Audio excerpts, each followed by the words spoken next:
Hello friends, आप सभी का पंकज विधि प्रवाह यूट्यूब चैनल पर स्वागत है। आज मैं पीवीपी पब्लिकेशन से प्रकाशित अपनी एक अन्य पुस्तक के बारे में आपसे चर्चा करने आया हूं। यह पुस्तक साक्ष्य विधि पर है। प्रारंभिक परीक्षा विशेष संपूर्ण आधारित परिचय एवं अभ्यास पुस्तिका। यह पुस्तक ये है। आप में से मेरे एक दर्शक ने, मेरे एक व्यूअर ने कहा है कि सर कुछ कॉपीज अपलोड कर दीजिए पीडीएफ फॉर्म में, कुछ पेजेस, और यहाँ शो कर दीजिए। लेकिन क्षमा चाहूँगा, इस स्लाइड में ऐसा हो नहीं पाया है। अभी मुझे याद आ रहा है, अगली बार से मैं कुछ ना कुछ दिखाऊंगा, ठीक है। लेकिन ये पुस्तक हमारी उसी क्रम में है। पहले तो बता दें कि ये सेकेंड एडिशन है। साक्ष्य विधि पर प्रकाशित पुस्तक का ये द्वितीय संस्करण है, ठीक है। It is second edition. Okay, it is second edition, द्वितीय संस्करण है ये। और ये देखिए, इसमें इस तरह का चार्ट बना है। ये पूरा साक्ष्य विधि के बारे में है। साक्ष्य विधि कैसे काम करती है, ये कोर है, सेंट्रल सब्जेक्ट है, सेंट्रल लॉ है। ये सेंट्रल लॉ में इसकी केंद्रीय नहीं, सेंट्रल रोल प्ले करने वाला लॉ है, ठीक है। और ये है आपका पूरा, इसको अगर समझ जाएंगे तो पूरा लीगल प्रोसीडिंग समझ में आ जाएगा। इसको मैंने एक्सप्लेन भी कर दिया है, तो इस नाते समझ में आ जाएगा। यह रेखा चित्र दर्शाता है कि, ये पूरा करके यहां तक मैंने इसको एक्सप्लेन किया। इस चार्ट को, इस चार्ट को बनाने में, डिजाइन करने में बहुत दिमाग लगा था, और ये बहुत ही यूजफुल चार्ट है। साक्ष्य विधि की विषय वस्तु, ठीक है, ये पूरा content of subject matter of law of evidence, और इसको कैसे इनकॉर्पोरेट किया गया इंडियन एविडेंस एक्ट में, वो मैंने यहां लिखा है। तो यहां आपको लॉ ऑफ एविडेंस का सब्जेक्ट मैटर मिलेगा, and how the subject matter of law of evidence have been incorporated in our Indian evidence act, वो यहां पे, यहां सेक्शन वाइज, चैप्टर वाइज मिलेगा। यहां फिलोसफिकल लैंग्वेज में मिलेगा। This book is in English medium also, लेकिन अभी इंग्लिश मीडियम में आउट ऑफ स्टॉक है। इस नाते मैं उसको वो नहीं कर रहा हूं, शो नहीं कर रहा हूं। ये पुस्तक समाप्त हो चुकी है, फर्स्ट एडिशन। अब इसका सेकेंड एडिशन लाने की तैयारी है, और वही पूरी तैयारी हो गई है। केस लॉज वगैरह मैंने सर्च कर लिया, सर्च आउट कर लिया लेटेस्ट, बस उसको इनकॉर्पोरेट करना है। थोड़ा कोई सहयोगी होता है इंग्लिश मीडियम में तो मेरा काम आसान होता, ठीक है, क्योंकि पढ़ाने के साथ साथ पुस्तक लेखन का भी काम करना पड़ता है। केस लॉज का इनकॉर्पोरेशन तो कोई कर ही सकता है, अगर कोई मेरे साथ जुड़ना चाहे, ठीक है। इंग्लिश मीडियम स्टूडेंट होना चाहिए, कॉम्पिटेंट होना चाहिए, मेरे मार्गदर्शन में कार्य करने लायक होना चाहिए, तो वो इस नंबर पर संपर्क कर सकता है, 8957568536, ठीक है। इस नंबर पर संपर्क कर सकता है, ठीक है। ये हमारी पुस्तक अन्य पुस्तकों की भांति ही अमेजन और फ्लिपकार्ट पर अवेलेबल है। और अगर आप यहां से नहीं पा रहे हैं या सीधे मंगाना चाह रहे हैं पीवीपी पब्लिकेशन से, तो आप इस नंबर पे व्हाट्सएप कर सकते हैं, ठीक है। 8957568536, इस पर व्हाट्सएप मैसेज कर दीजिए या कॉल कर लीजिए। उसे कॉल न करिए, आप व्हाट्सएप करिए तो ज्यादा अच्छा होगा। इस पुस्तक में और क्या क्या है मैं आपको दिखाऊं। पीछे की तरफ क्वेश्चंस हैं, लेटेस्ट क्वेश्चन भी हैं, ठीक है। इसमें बहुत सारे क्वेश्चंस हैं, ठीक है। इन क्वेश्चंस को मैंने क्लासिफाई किया है। साक्ष्य विधि की प्रकृति से संबंधित प्रश्न, भारतीय साक्ष्य अधिनियम के परिचयात्मक प्रश्न, धाराओं से संबंधित औपचारिक प्रश्न, धाराओं की व्याख्या पर आधारित प्रश्न, धाराओं की समस्यात्मक एवं धाराओं के दृष्टांतों पर आधारित प्रश्न। देखिए, सबसे ज्यादा संख्या है दृष्टांतों पर आधारित प्रश्नों की। न्यायिक निर्णयों से संबंधित प्रश्न, बहुत घबराने की जरूरत नहीं है, बहुत कम केस होते हैं, बहुत कम क्वेश्चंस होते हैं जो केस ला पर होते हैं। सुक्तियों एवं कथनों सिद्धांतों से संबंधित प्रश्न, यानी जिनको आप मैक्सिम बेस्ड क्वेश्चन कहते हैं, और अद्यतन परीक्षाओं में पूछे गए अन्य प्रश्न। इस तरह से मैंने इसको क्लासिफाई किया है, ठीक है, सारे क्वेश्चंस को। यानी यहां क्वेश्चन सेक्शन और चैप्टर के क्रम में तो है ही, उनका सब क्लासिफिकेशन भी कर दिया गया है, ताकि सारे केस लॉ से जुड़े क्वेश्चन एक तरफ हों, इलस्ट्रेशन बेस्ड क्वेश्चन एक तरफ हों। आप देख पाए कि इलस्ट्रेशन में कितने क्वेश्चन आ रहे हैं, प्रॉब्लम बेस्ड में किस किस प्रॉब्लम पर क्वेश्चन आ रहे हैं, एक जगह भी मिल जाएगा बिल्कुल। केस लॉ का क्वेश्चन एकदम एक तरफ है, तो बहुत मेहनत करके इसको क्लासिफाई किया गया है, ठीक है। इसके अलावा पूरे एक्ट को क्लासिफिकेशन के मेथड से लिखा गया है। अब ये सब कहने के लिए पुस्तक प्री के लिए है, बट जरा बताइए कितना बढ़िया है मेंस के लिए। मुख्य परीक्षा, प्रति परीक्षा तथा पुनः परीक्षा में अंतर, differentiation between examination in chief, cross examination and re examination, ठीक है। ये देखिए, क्लास चार्ट बना के लिखा गया है। क्या ये मुख्य परीक्षा में नहीं काम आएगा? बिल्कुल आएगा। लीडिंग क्वेश्चन पे सब कब सूचक प्रश्न पूछे जा सकते हैं, कब नहीं पूछे जा सकते, ये सब विधिवत लिखा हुआ है। तो क्या ये मेंस में नहीं काम आएगा? बिल्कुल काम आएगा। ठीक है, विधिवत ये बहुत उपयोगी पुस्तक है। ठीक है, आपको मैं और भी चार्ट दिखा सकता हूं। ठीक है, ये बहुत छोटा सा चार्ट है।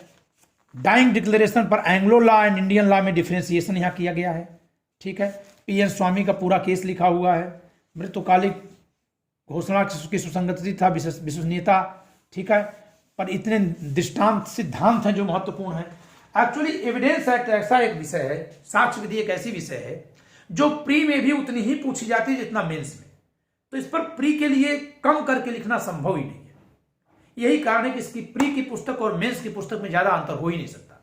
ठीक है, प्री पर मैंने ये किताब आपके लिए लिखी है, ये मेंस और इंटरव्यू के लिए भी समान रूप से उपयोगी है। लेकिन अगर आप मुख्य परीक्षा के लिए अलग से लेना चाहते हैं तो उसके लिए आप पीवीपी का नोट्स ले सकते हैं जो इस फॉर्म में आता है।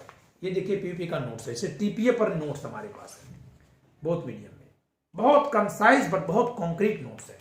ठीक है, कंप्लीट सीरीज है नोट्स की, कॉन्ट्रैक्ट की, टीपीए, ज्यूरिस्प्रूडेंस, हिंदू लॉ, मुस्लिम लॉ।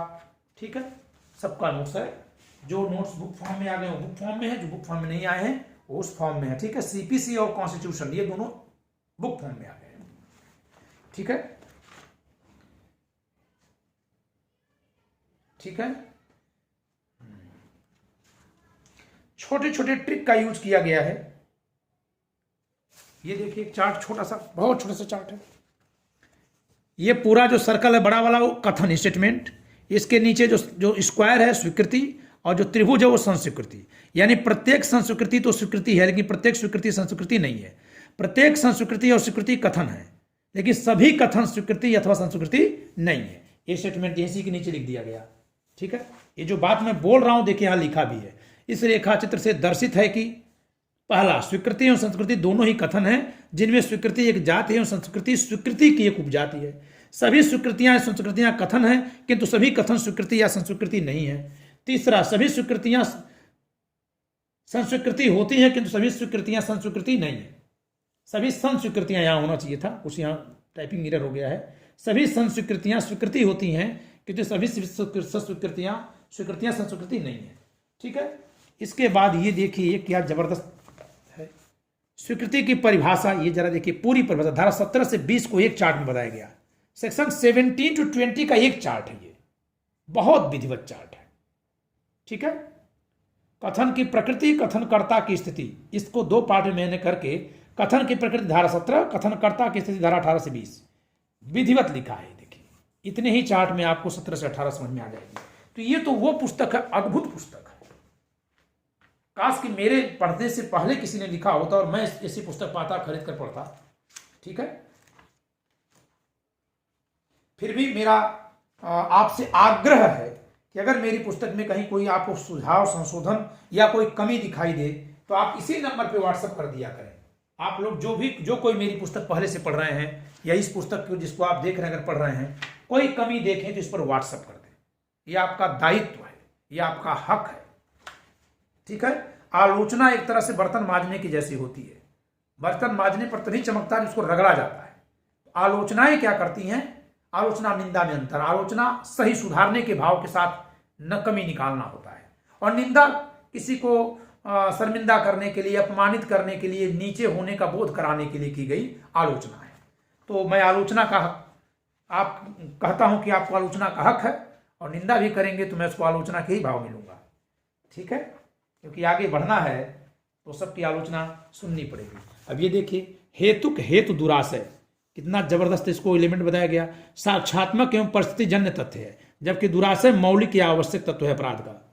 ठीक, अक्सर एक क्वेश्चन आता है कि which one is not essential element of an offence, आता है ना, उसको एक चार्ट से समझा दिया मैंने।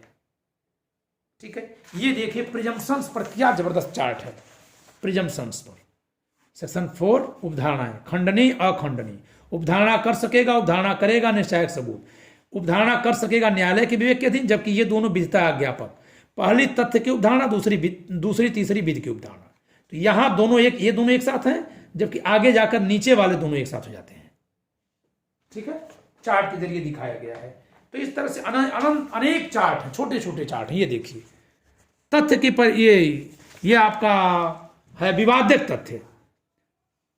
विवादक तथ्य एक ऐसा तथ्य है जिसका किसी वाद या कार्रवाई में एक पक्ष द्वारा दावा जबकि दूसरे द्वारा खंडन किया जाता है, जो उस मामले में किसी अधिकार, दायित्व या निर्योग्यता के अस्तित्व, अनस्तित्व, प्रकृति या विस्तार का अकेले या अन्य तथ्यों के साथ गठन करता हो। देखिए इस लैंग्वेज में तोड़ के लिख दिया गया इसको, विवादक तथ्य। फैक्ट इन इशू बहुत कॉम्प्लिकेटेड लगती है उसकी परिभाषा ना, कितना सरल है।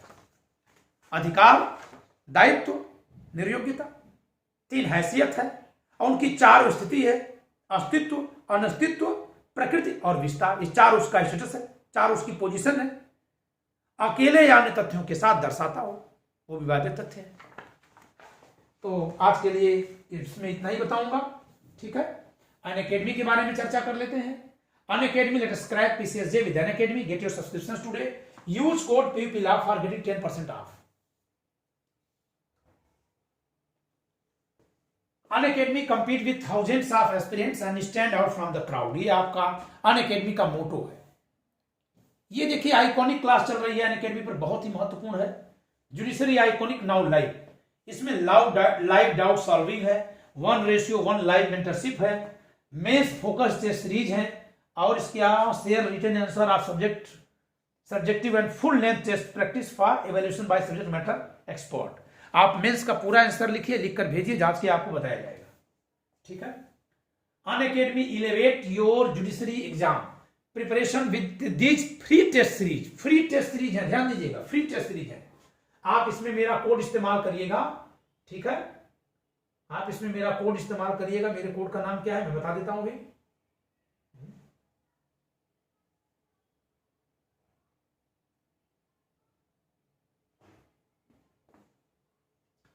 आप इसमें मेरा कोड इस्तेमाल करिएगा, ठीक है।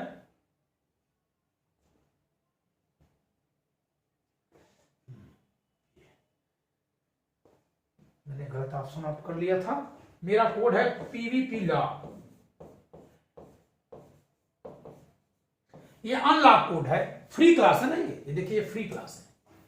क्या क्या इसमें मिल रहा है? तो challenger series weekly current affairs every Saturday Sunday GK पर, करंट अफेयर्स पर फ्री टेस्ट सीरीज हो रही है। और यहां मंडे को IPC, ट्यूसडे को CRPC, वेडनेसडे को CPC, थर्सडे को एविडेंस सेट, फ्राइडे को TPN कॉन्ट्रैक्ट, सैटरडे को कॉन्स्टिट्यूशन एंड ज्यूरिस्प्रूडेंस और संडे को मेगा टेस्ट सीरीज है, ठीक है। सबके लिए कोड एक ही है हमारा, PVPLab। संडे को मिक्स बैच, ठीक है। इसके अलावा क्या है? Plus subscription access, India best educator से पढ़ने का मौका, interactive live classes, live test and quizzes, structured courses and PDFs। Unacademy judiciary expert guidance for your judiciary 2022-23 preparation. ये देखिए rapid revision batch for MP, Maharashtra and Orissa, commencing on January 5। आज से शुरू हुआ है। मैं इसमें TPA पढ़ा रहा हूं सुबह 8:30 बजे, ठीक है। I am teaching TPA, transfer of property act, at 8:30 AM। Free special classes every day, आप इसमें जरूर जुड़िए। शाम को 6 बजे मैं क्लास लेता हूं। प्राइसिंग प्लान प्लस सब्सक्रिप्शन, ये देख लीजिए आज के दिन, आज भी 5 जनवरी है, अभी जितना भी समय बाकी है रात के 12 बजे तक 22% डिस्काउंट है। अभी जो 10% दिखा रहा है 22% है, अभी आज 5 जनवरी को रात 12 बजे तक। No our handles YouTube Unacademy judiciary and Telegram @UNA judiciary, ठीक है। फिर ये पुस्तक है, आप अगर अब तक नंबर नोट ना किए हो तो कर लीजिए, ठीक है। आज के लिए इतना ही, धन्यवाद।